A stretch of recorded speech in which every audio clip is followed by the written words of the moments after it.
80s TV shows. There were a lot of really good ones, just like the music, and then there were a lot of cheesy ones. Mm-hmm. Lots of cheesy ones. Yeah. It was like the 80s was the decade of a lot of fake products came out, and that was the same with TV and a lot with music. But there were some really good classic TV shows. Yeah, a lot of family wholesomeness, really, Yeah, that's when that's it there was like the cheap stuff and there was the family stuff and there was the really quality, and it started to break off so that when we got to the 90s there was the really terrible filler TV shows. Yes, yeah. But this is pre-reality TV though. That's what was great about the 80s. Is there was some real acting, somewhat acting, but actors made more money in the 80s. That's true. That's true. So, but it was pre-reality TV, so it was something to tune into. I think this was the last year that TV fed, like TV was the minor leagues to the movies. Yeah. Mm-hmm. There were a lot of actors that started in TV shows, and then all of a sudden they were big actors. Yeah. Mm-hmm. And that was kind of the last few years in the 80s that happened. Mm-hmm. And then it kind of went backwards once we hit 2000. Then you started in the movies and you went to TV. Yeah. It went downhill. Yeah. So what were some of your favorite 80s TV shows? Oh, gosh. I loved Alf. I know it was a cheesy TV show. I just liked Alf. That was weird. That show was just I wish that they just made a show for Alf because it was a stupid concept, but I loved that character. Yeah, I don't know. It was such a strange concept. Yeah. And I was really surprised that it went and it did so well. Mm-hmm. It was weird, this strange little fuzzy character from another planet that ate your cats or tried to eat your cat. But that was the magic of Alf. That's why it made it, because the character was so good. It was like a strange little Jewish character from another planet. Yeah. And of course I like Quantum Leap because it was time travel, and it's, it made you think like, gosh, I wonder if things have changed in my life, because really you wouldn't know. Yeah. It would be your reality. Yeah, I loved that show too. Another show that I loved was MacGyver. I never got into MacGyver. No? Even when I found out he was from Minnesota, I thought, maybe I should watch it, but no. I always had a little crush on MacGyver when I was a kid. Maybe that's it. Well, yeah. He rocked the mullet, that's for sure. Yes, he did. Yes, I loved MacGyver. So some other ones, there's lots of popular 80s shows, like The Dukes of Hazzard were another good one. I watched that a lot. Mm-hmm. Family Ties, I got into that. Yeah. Some other good ones. Another one, kind of oddball comedy one, was Night Court. Yeah. I don't know. For some reason, I like that one. I don't know why. That show was terrible when it started, and then it got really good, and then it was terrible. Yeah, it was kind of up It was and like down. they got lazy at the end. Yeah, it was odd, but they spawned some good characters off of that one. Yeah. But you had your dramas, though, your Dallas and your Dynasty. It was, you had that was the thing. Who shot JR? That was the big cliffhanger. Yeah. Of all time. Probably one of the biggest cliffhangers of all time. Who shot JR? I remember watching that one.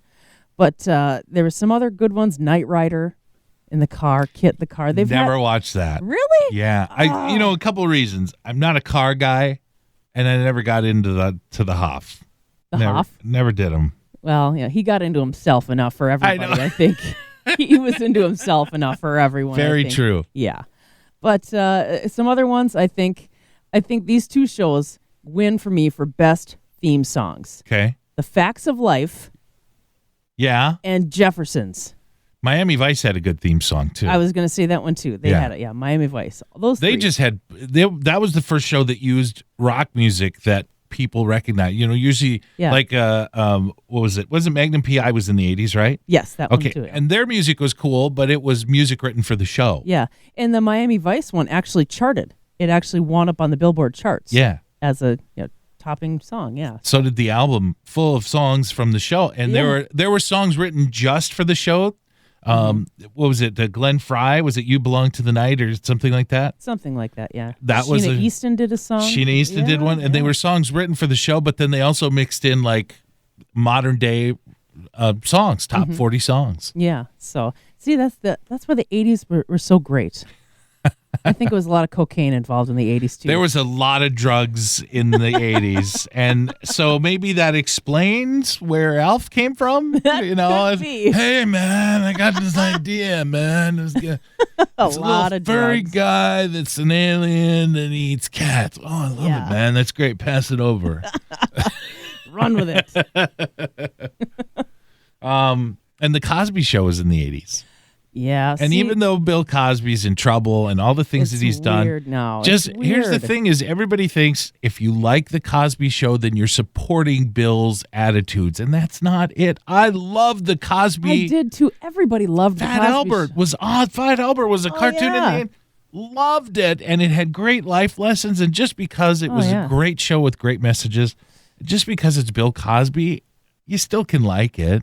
Well, it's just so weird now. It's almost like Flip or Flop now. Yeah. Like that TV show. It's kind of weird to watch it now that you know what's going on behind the scenes. But still, it's still a good show, and there was all kinds of great life lessons. And no matter what kind of person he was, that show still resonates, I think, and everybody's afraid to like it. And that's what the one that played the oldest boy, can't remember. Theo. He played Theo, but I can't remember his name. Okay. Anyway, he said after all this stuff started coming out, he said, I hope that people don't connect his actions with his character, because it was such a good show for families and especially for African Americans. There weren't any shows that they said, that was a groundbreaking show. It was a groundbreaking show, but it's the hard. Jeffersons. It's hard to not. No, I mean, because there's been so much bad press about him. It's hard to separate the two. But yeah, you're right. It was a great show. Everybody loved the Cosbys. Yeah. So. Yeah. And of course, Family Ties, I think, got big because Michael J. Fox got big. Yeah. I mean, he had 4 or 5 hit movies during that show. Mm-hmm.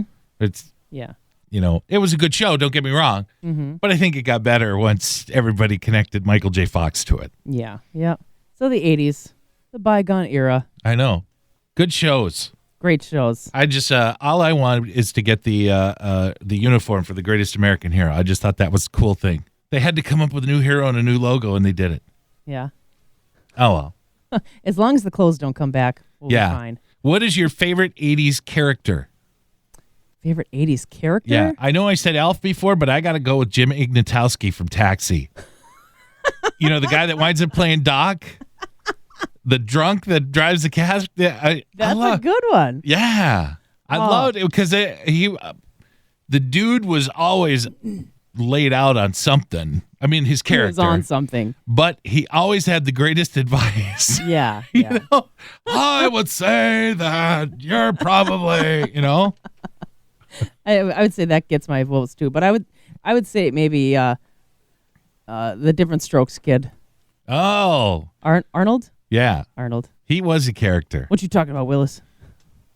Now he's a security guard. No, not anymore. Not anymore?